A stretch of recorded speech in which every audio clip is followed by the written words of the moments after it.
welcome back to another episode of Put Your Pride Down. We are your hosts, Kurt Turner, pronouns he, him, and his. And he is Malik Turner, pronouns he, him, and his. Yeah, I gotta take some water. My fault, bro. My throat was dry. I was like, you timed that perfectly for me to finish, and then just like, oh, you're not gonna say it? All right, cool. I'll just. No, if I mess up, then it's on you. Because when you had said put, when I said you, I said your. You good? Right. Yeah, I'm good now. I'm good. We good. You be flowing. Hydrated? Yes. You need some electrolytes? I'm good. You good, bro? All right, good. Well, welcome to another episode. This is episode 12 of Put Your Pride Down. Please, if you haven't already, subscribe, like, and share to all platforms, Facebook, Instagram. We are Put Your Pride Down on Instagram. We are Put Your Pride Down on Spotify and Apple Podcasts as well. And wherever you find your podcasts. So we're gonna hop right in. So the question for today, our second question for today, is what made you smile today? You want to take that, bro? You go ahead. I did the last one first. I definitely did the last one first, but it's cool. No, I didn't. I edited the video like 2 days ago, but All right.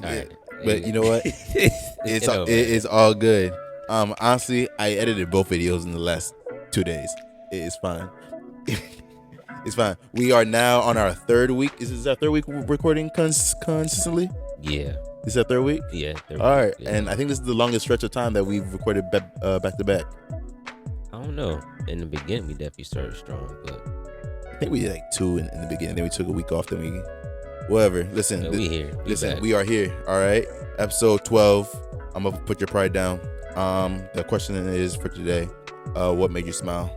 For me, I had some very, very dope conversations around youth development today and the disparities as relates to just young people and their access to education and workforce development and just overall being successful. Even around conversations around like why young people get involved in not so positive activities. One of them is gang violence, right? And we all know that the issue is that young people have really just too much time on their hands, right? Where they get home from school and finish school ends at 1:30, 2 o'clock. By 3 o'clock, they're home and it's like, right? It's like, what do I do now? And then that's kind of when there's nothing structured, when there's a lack of structure to exert that energy.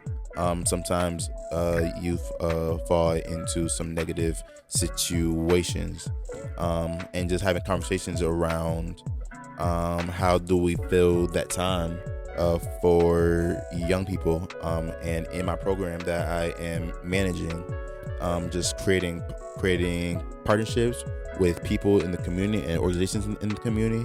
I like to say both, because it's more than just organization, it's to the people. There are names, there are some massive names that when you hear them, it's like, oh wow, you're doing a partnership with insert org here, but it's really the people that make the difference in this work. The people who have lived experiences from their childhood, and them to turn their lives around. You have people who really been in this work for a long time and are not just hey, here is an idea, but never actually did the work to say, hey, does the idea actually work, right? Or, oh, hey, I heard that this worked. No, like, it's people who've been doing this work for years. And I'm often finding myself to be the youngest in these spaces as well, which is cool, because I'm learning. Even with the manager title, I am okay with saying, hey, I don't necessarily have the answer. I have an idea. Do you think that this works? Excuse me. Excuse me. So yeah. What made me smile today was just being around people who really understand this work, who really care about the young people that we serve, and that is phenomenal for me. So yeah. How about you, bro? Well, that's real dope, honestly. I'm glad to hear that y'all having some positive conversation around youth development. And like you said, the youth, they do have a lot of time in their hands and everything. So glad to hear that. And continue making that great change on the things that you have more passion for, and developing those partnerships and connections. Oh, and real quick, like, and it's other things, right? Like, we're talking about like social emotional learning, trauma, and from care. Like the man who is a partner in his work, and as a man, it was cool to hear him say that. And he's an older man. He was like, yo, some of our young men who are involved in gangs, or in violent activity, right? All they need is a hug. Like, all they really need is a hug. And like, it's interesting to hear, because I feel like our generation is the one that's like kind of pushing forward the emotional part of his work, and allowing especially young men, especially young black men, to release in that way. That's not a be a man, like, you need to be strong, right? Kind of energy. It's like, no, like, you clearly need to cry. Sit down and just release all that energy. So yeah, no, it was really dope just to really just dive in. And it wasn't even about, and that's nothing about youth development, right? Even when we were in higher ed, and now we are outside of higher ed, doing nonprofit work. I'm at the county level. Is that people like to throw around these buzzwords a lot. Like, they just be like, oh, the fancy jargon. Like, I'll be in trainings, and people are like, yeah, I know that I'm using all the fancy jargon words. I'm gonna stop because I digress on that point. But I'm sorry, bro. But back to you, man. What made you smile? Oh wait, real quick. I just wanna say this real quick. I know when you were talking, I was on my phone, and you had said something that really just rung a bell. And literally, it's probably my number one book of the year, Battle Cry by Jason Wilson. And he broke down the acronym of THUG, and I believe he stated traumatized human unable to grieve. And so when you were talking about like how these young men just need a hug, they're just not able just to go through that emotional process of grieving, whether just maybe like a family connection, any type of, again, trauma triggers that have been developed. They just haven't been able, or don't know how to express themselves or heal throughout that process. So that's why when you said that, I was like, something rung a bell, like THUG rung a bell. So I was just searching that up. So I just saw like a little connection to it. Yeah. And for me, what made me smile today, towards the end of my work day, I think probably around like 3 o'clock, I was having a conversation with one of the student staff members in the area, and they're Indian, and we had like a real good conversation about their pretty much like cultural identity and things, how they look at spirituality, how they look at death, how they look at community, how they look at just different aspects of life. And I don't know if most people know. Well, you probably don't. It don't really matter. But I really love learning from other people based on their certain cultures and ethnicities, just everything in general. And it really just made me realize on a few things that is done differently. So I'm gonna give a little bit of context. So I asked this question about, I'm not gonna get too much in detail, but I asked a question about how they view transition of death in general. And I provided an example on how Americans, let me backtrack. I was watching this documentary yesterday, and I provided this example on some type of research that these researchers that were doing it somewhere in South Africa, and they were looking at some type of decomposed body, but all you saw was just the bones. It's over 250,000 years old. I forgot the name of the actual focus of the humans or the non-humans they were studying, but they were talking about how 250,000 years ago they were doing some type of ceremony for the deaf, and how they bury the individuals and things of that nature. How they literally take the body themselves, dig the grave, dig the hole, and put the body in there. And I asked the question about, how do you all do that process when someone transitions over? Americans, we have funeral homes that does that whole process. They wash the body, they put makeup on the body, they dress the body, and they have everything all decorative. And this individual talked about how they don't do that. They wash the body themselves.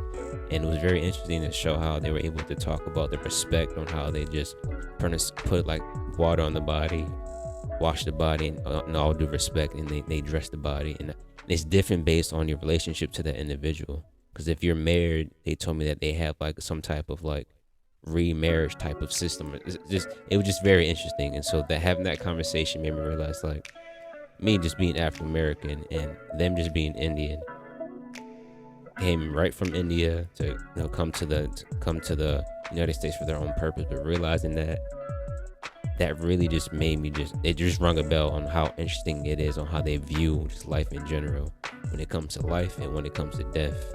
And it made me think about, like, how do I want to view death, or when someone transitions, how do I want to take care of their spirit, or just the body itself, or their belongings, or how can I make sure they have the right way through passage? What is something that I can show a lot more care for? But it was a lot of more in that context, but just having that cultural difference, but also having a open-ended conversation about what they view on life was, I love those things. And what's dope about that is, like, you were interested to ask follow questions, because there are times where, like, we're in spaces where you're not really in. There's times where you're not really in those spaces where you get to ask those questions, and even when people are in those spaces where people are different than them in culture, religion, upbringing, including like how they recognize birth and then also death as well. And I'm pretty sure you bringing it up because I never actually thought about any of that. Really. Well, death makes me very uncomfortable. Not very uncomfortable because I know that it's a reality of life, but like something that I just don't talk about. But that person opening up about that experience, and then you asking those follow-up questions to really understand, like, what's the emotion behind that? Like, what is these rituals? Like, what does it mean? I appreciate that you took your time to engage in that way, because coming to America, it's sometimes especially when you go out of your community, especially around. So I'm gonna say this: there's a reason why, like, other cultures, like the Asian community and the Latin and the Latinx community, are like, when you see them, they are in their own pockets. No, for sure. Right? Like, when they're in an area, they are heavy in that area. They own their own businesses.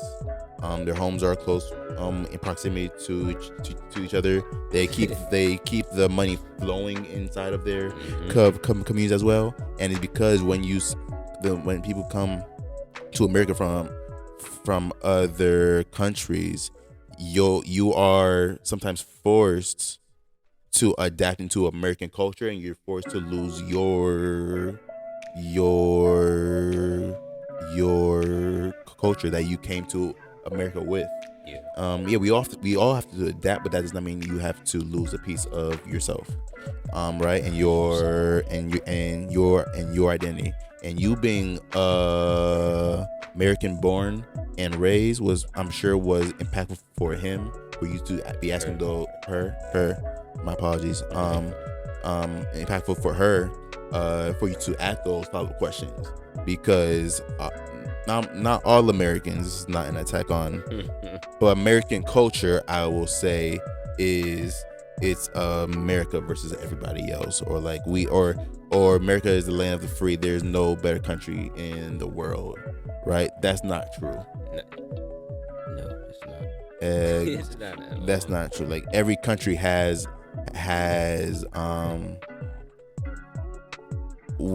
something that brings every country brings something unique to the table. I would say that their own cultures, religion, so on and so forth. So I really do admire that you brought that conversation forward. Like, it just didn't end with that initial statement. That you kept it going, and I'm sure that she felt validated in who she is and her culture as well. Yeah, no, I appreciate that. Let me just add one thing real quick. And at first, I kind of felt hesitant to ask all these questions, because I think in that moment I felt that it's like, they must think I'm uneducated or dumb. But I remember watching this on YouTube. His name is Myron Goldman, excuse me. And entrepreneur, man of faith, like intersects the Bible within business aspects. Like, he very, very profound. And he talked about how that you're smarter if you are willing and open to put your pride down and say that you don't know, or ask all these questions. And really, when I said that, I was like, what does that mean? Like, how does that translate from your background? Like, what does that look like when you come to United States? And she talked, I'm not going to talk more about the detail, but she talked a lot about how she carries her identity with her when it comes to the United States. She didn't like leave anything that behind. Like, still speaks her native tongue, is able to speak English, not able, but like speak English like very well and things of that nature. So it just gave me the understanding that, like you said, when you transition to a new space of life, whatever it's work, family, unpacking old layers, transitioning to a new version of yourself, you still have to make sure that you maintain who you are at heart, no matter who you're around. Don't change your vernacular, just change your confidence, your approach. And so I think that was powerful, what she provided.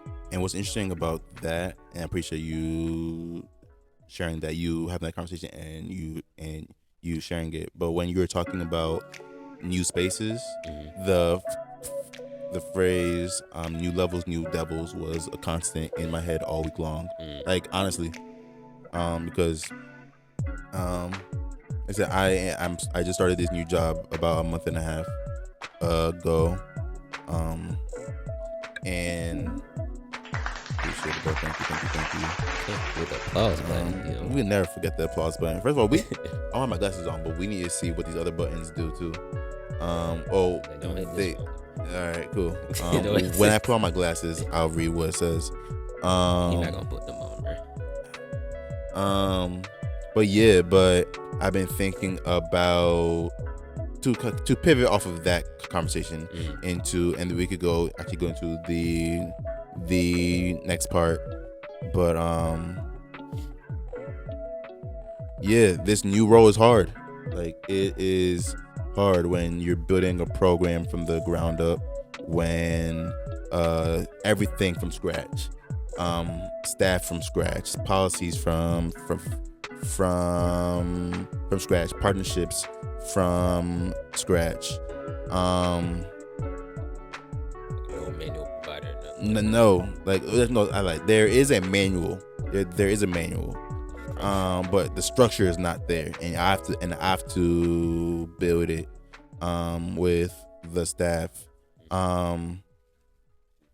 Policies for the youth, policies for the staff, different partners being involved, knowing who needs to be in the room, recruitment, outreach, all that, strategies, multiple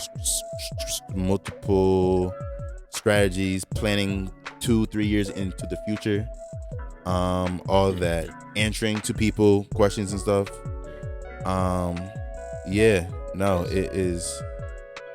It's definitely a challenge, and I keep thinking about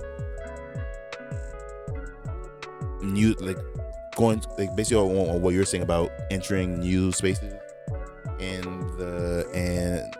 entering new spaces and not losing yourself. That's where I was trying to go to. Going to new spaces and not losing yourself, but needing to grow and knowing to step up to the challenge. I think that's the difficult part about when immigrants come to America sometimes, is that you're coming to America, you don't want to lose your culture, but you're gonna need to adapt to this new stage in your life. So that's how I've been feeling all week. It's like that adaptation process into a new space, and how to balance leveling up and staying true to who I am. And Sha'carri Richardson, who has been going off at the World Cup. Give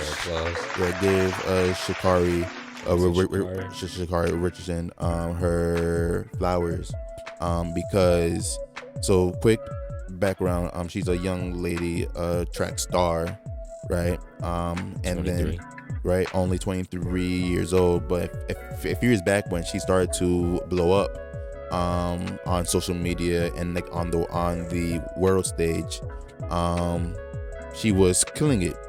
But then she was getting ready for, I don't remember the exact years, but when she had blown up, and she was getting ready for a next race, and then they drug tested her, and they found marijuana in her system. It's for the Olympics, right? Probably for the Olympics, yeah. So 2021. Yeah, probably for the Olympics. One, marijuana is not a what's it called? It's a PED. What's it called? It's not a performance enhancer, right? Like, down, boy. If anything, it will slow you down, right? Especially depends on the strand. But yeah, like, it's not a performance enhancing drug at all. So for them to kick her out, to not allow her to run because of marijuana, I get it feels like a real like performance enhancing drug. Like, okay, you steroids or something like that, right? But it wasn't that. I do get it. There are rules in place. I'm not gonna get to the back of that. But actually, I will get into the back of that. Those systems are based on people in privilege who do not have a understanding of how the world works, how marijuana works, and they have their preconceived notions without doing the research. Is that the bag you wanted to go into? Or actually, no. Let me go step into a little bit further. Go. So, based on, I know I've seen a few things that was in the media around that time. Well, one, she lost her biological mother, if I'm not mistaken. Yeah. And so imagine being a track star in probably her 20s around that time frame. On top of the world. Yep. Like the number one female track star around that time. It's a lot of weight. Something that's brand new to her. Yep. Losing your biological mother, trying to transition from different spectrums of life, and then deal with this. Yep. And the reason I'm going to pull out the bag, because I think somewhere so I'm thinking about Olympics, right? If we think about this, Michael Phelps is a white man, and he admitted to say that he smoked marijuana when he was swimming. Michael Phelps is one of the best all-time swimmers of all, like, if not top 1, top 5, somewhere in that category. Might be number 1. Yeah. It did not slow him down. They did not pull him out of the race. He didn't take his medals away. So I do think it was more of a racial motive that played into that conversation.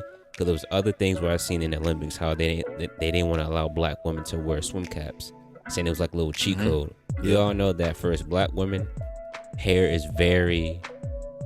It's a process. You have to take care of it. You have to nurture it in certain types of ways. Process, So I'm just thinking about all the barriers they trying to put on black people. Yep. And again, the other people of color, I'm gonna focus on us as black individuals, African Americans, African, depending on how you identify.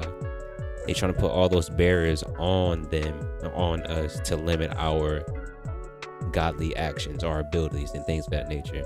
And no, it did not stop her. As we can see now, 2 years later, she's still on top. Yeah. And so I'm gonna bring it back to you because I'm gonna get out the bat before I get too deep. Nah, I appreciate you. Listen, this is put your pride down, right? We are not here to hold punches. We are trying to live as authentically possible, so that there's no reason to be apologetic about. And if you were to go even further, then we would have to go even further and really tear that apart. One last thing, my fault. Yeah. I don't know who the person was, but in some type of sport in the Olympics, I do remember reading something about that there was a contestant that did do a performance enhanced drug, and they didn't remove any medals or withdraw them from the actual competition. So that's why I'm going to bring that up, because again, Racially motivated. Racially motivated. She's #1 around that time. They was afraid that she probably gonna take that gold medal back home. So I'm probably gonna look back around the research later on tonight, honestly, if not this week, to see who that person was, and I'll throw it in the comments. Yeah, and so she was on top of the world. Her mom had passed, and smoking marijuana was a coping mechanism for her. That's what she did. All right. Then they kicked her out of the Olympics, or they prevented her from competing that time. She came back like the following year, but her performance was very lackluster. Just be direct, right? It wasn't great at all. It was pretty bad. And then the world, right? The same social media platforms world, right? They lifted her up, right? And then I listened to a song earlier. It was country or Cole, whatever. But one of the GOATs. That's all I listened to. But they brought her up, and then when she was caught, or when she was tested, when she tested positive for marijuana, social media just came in and crushed her, right? And then crushed her reputation, not her as a person, but I'm sure that it had some kind of impact. And then she came back, but she performed very poorly. Internet came back again, because she was talking a big game too.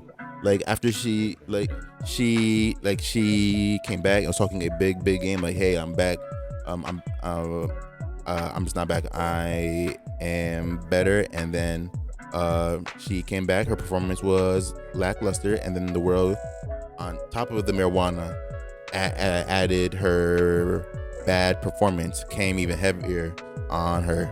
And then now she's getting gold, silver, bronze. But she is a world champion. She is the world champion in her sport. And breaking records, if I'm not mistaken. And breaking records. I think for the 100 meter, I believe, for the 100 meter, she broke a record. It might have been a personal record, I believe. But either way, a record is a record. Yeah, right, either way. Yep. And that's why, going back to the origin of this conversation in terms of entering new spaces and the challenges that come with that, definitely want to give her flowers, because this is a new stage, and a different level. And in a interview, she was asked, how does it feel to prove the world wrong? I'm paraphrasing, but how to prove the world wrong. Do you feel like you earned the respect of the Jamaicans and the rest of the world tonight? Not even just the Jamaicans. I feel like I've earned the respect for myself. That's the biggest thing for me, not even just the world, but for Sha'carri Richardson. I put that respect on me for me. I've been downplaying myself for so long, and this entire season, I know I belong. I know I deserve to be here, and it just feels amazing to execute that as well. finally, right before your race started, I checked your Instagram. You have 3.3 million followers, 3.3. So on this massive platform with a massive performance, what massive message do you want to send to the people who follow you all the way from South Dallas to across America and across the world? But no, seriously, the message I want to just send to everybody, I've been saying it all season. I'm not back, I'm better. Sha'carri, congratulations. You are the world champion. Thank you. Appreciate it. I'll see you later, big mama. Mama, bring back the medal. And she said, Sha'carri did this for Sha'carri. This has nothing to do with the world at all. Like, I'm better for me. So real quick, like, let's talk about being better for yourself as opposed to the world. And so that's why I'm glad we were bringing this up. So again, I'm gonna backtrack just a little bit. So I literally had an interview. I'm not gonna provide all the details, but I literally had an interview, and I started with this. A quote by Maya Angelou: "Each of us are famous. Each of us are famous or infamous, and if we aren't, we should behave as we." Let me try this again. Each of us are infamous. My bad, y'all. I think it's each of us are famous or infamous. Now you take it. I gotta look at the pool. I thought I had it. Let me look at it. All right. In regards to what Sha'carri said, in terms of being better for myself, like this year has been a very, very, very rough year for me, and I've often found it that I've tried to be better for other people, my family, my friends, my employers, right? There was always I've always had the drive to be better for the most part, but when I've learned that when I am trying to be better for someone else outside of me, I don't do as well. When I feel like I have to prove this to, and it's an okay mindset to have, but for me, not for long. Like, that could be like the initial like spark to the flame that is gonna come from it. Like, hey, I'm gonna prove this person wrong. Oh, this person said what? I bet. Like, I'm gonna come even harder and prove you wrong. But that's not sustainable. Trying to prove people wrong and prove that you are better, based off of other people's expectations, is not sustainable. It's a great spark. It's a great initial. It's a great ignition, but that dies out relatively quickly. And when Sha'carri said that she is better for herself, I love that. And I think even for me, every transition in my life, transition is hard, right? When I got to undergrad, my first semester GPA was a 1.8. And my GPA in undergrad was really bad for the first 2 years until I went into undergrad as an accounting accounting major. It was a major that supposedly makes a lot of money, and my parents were very happy for it. After like my first year, I realized that accounting is not for me, but I didn't want to switch out because what my parents were going to think. The second that I switched out of that major, even though not of that major, I was then choosing other majors. I had like 4 majors in undergrad. The first 3 were either because my parents were happy with it, or no, I was trying to make my parents happy with the majors that I was choosing, as well as choosing majors that my friends were doing as well. But once I started choosing career goals and majors for myself, my GPA turned all the way around. And me being bad academically was not a reflection of my abilities. It was just a reflection of my motivation. and the source of my motivation, and it wasn't for me for the first 2.5 years of undergrad. And I say that to say that in any transition I've had, the motivation of people saying I couldn't is the spark for me to kind of push to get something, but it never, for me personally, it's not sustainable at all.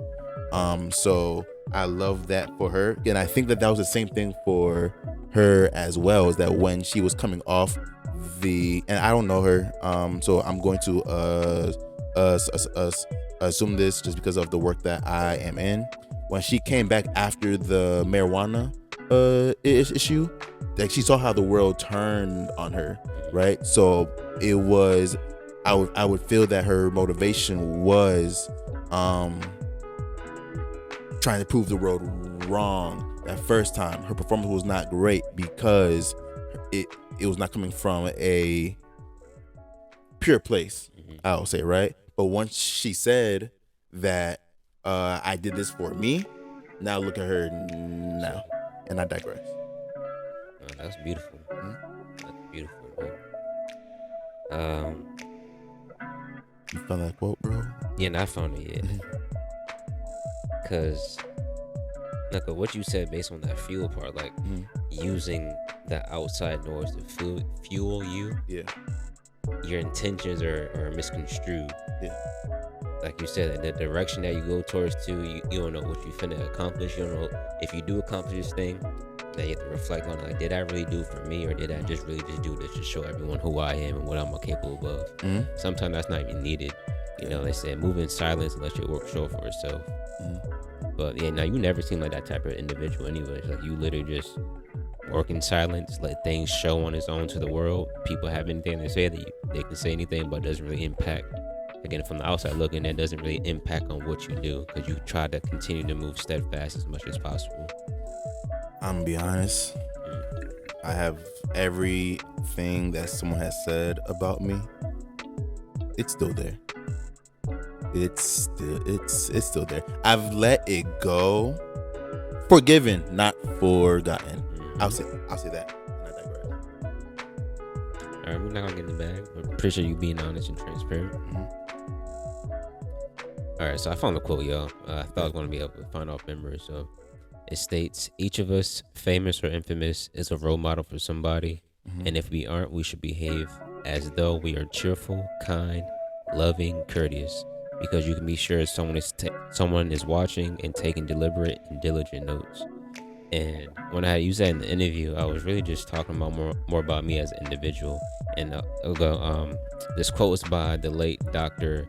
Maya Angelou, definitely one of my favorites. And the way how I resonated with that was just based on, again, having the identity of what the familial connection is and society connection is on how they want to view me. So again, family connection, you know, all they see with me is just based on my educational achievements. Yeah. Society may see something different based on what I post on social media. And then I'm pulled in two different directions.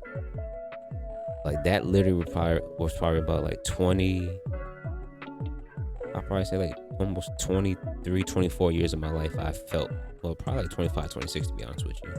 I felt that was the norm that I had to define. Always trying to make sure that I make my family proud, you know, staying out of trouble, keeping my head up straight, and things of that nature.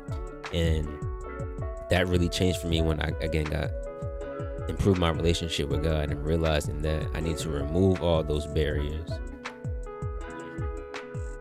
because all those barriers is not giving me the ability to show up how God wants me to show up.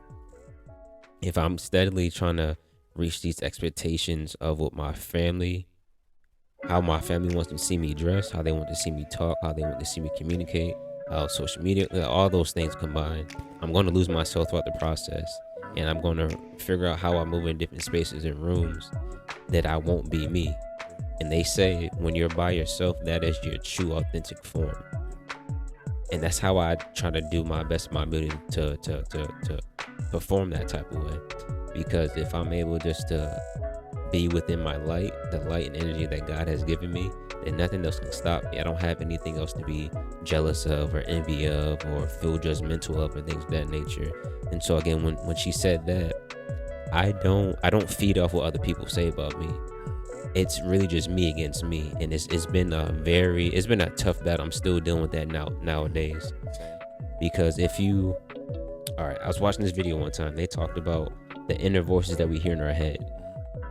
Pay attention to the tone, the energy, and the language that's being used when you hear those voices. Where did that originate from? Was it social media? Was it your connection, or was it family and your upbringing? Like, was that person always talking down to you? And I always try to, I'm always unpacking it. I'm really trying to figure out, why am I so negative within my own framework of my mind? My family wasn't negative towards me and things of that nature.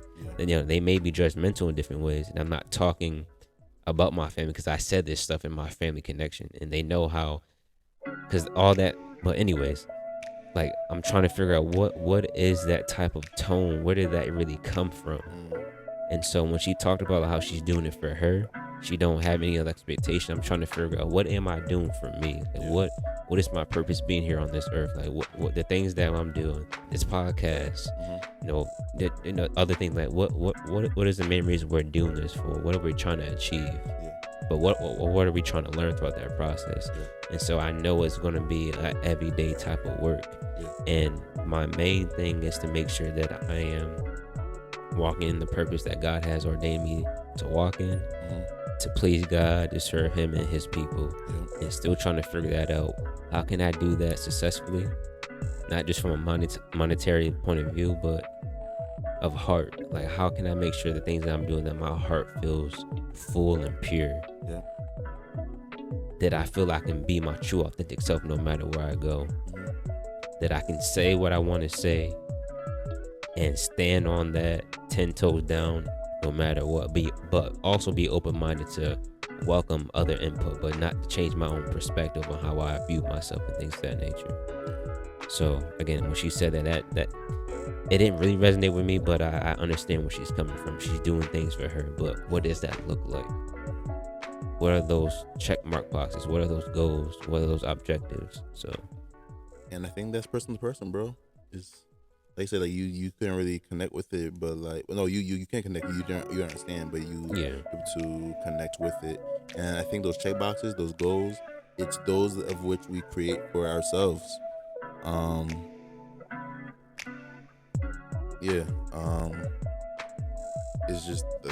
It just comes down to your own goals, and I think that's what from what I'm saying about her, like, she finally was able to establish her goals for herself, including us. Think about, like, even how we have both kind of pivoted our careers in different ways. Especially you're looking for a completely different career from when we started about 5 years ago, where we were 5 years ago. I'm relatively in the same career, in a different space, but I digress on that. But yeah, man, and I'm personally just reflecting on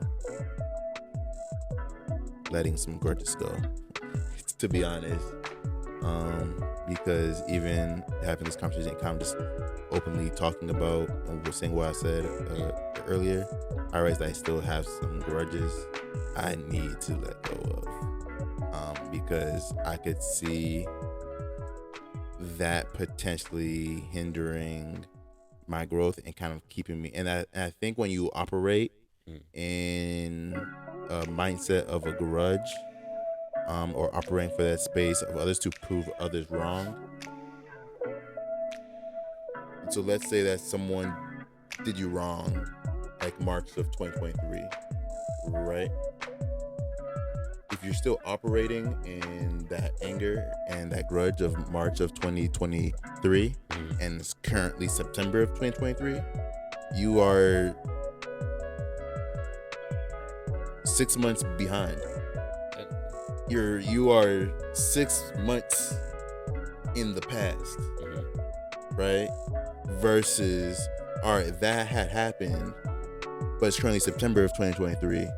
Let me stay here. Whatever happened in the past, it's there. Let's keep on moving forward. I think that's something that we all, especially for me, I think, same for her. When you are trying to prove people wrong, stay so focused on the time of where that you were done wrong and holding that grudge and operating for others, that you're not looking at yourself and what you could do to progress in the future. For sure. But yeah. Wow. All right. That's good. How you feeling? I'm good. A little warm. Yeah, it's definitely, the AC is not on right now. It's still summertime. No, it's not just. No, I'm about to say it's not that. It's just, it was hot outside today. Damn hot. It's been hot outside all week, in the 90s all week. In September, bro. Listen, September. Listen, I'm not. Listen, God, if you keep it warm all the time, I pray that you do keep it warm all the time. Like low to mid 80s is good for me. No, for real. You know what? I was gonna say something, but I don't want to get any environmentalists mad. I am not getting no one mad today. But yeah, but all right, yeah. But for you all, let us know what y'all think. Let us know what you think. One, but then two, what do you need to let go of? One, but then also, what, when you are looking to progress, what mindset do you operate in? And be honest, are you still operating on the grudge from something that someone said to you 5 years ago, 5 months ago, 5 days ago, 5 seconds ago? Or is your motivation, once you get past that, have you transitioned into a space of I'm doing this for me, or you're doing this for you? So please leave in comments. Leave your comment. Whoa, I'm sorry, y'all. I was at work all day. Long day. Just speaking for 8 hours straight. But yes, leave comments below.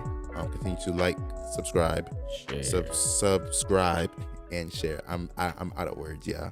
But on that note, looking forward to seeing you in the next episode. Peace.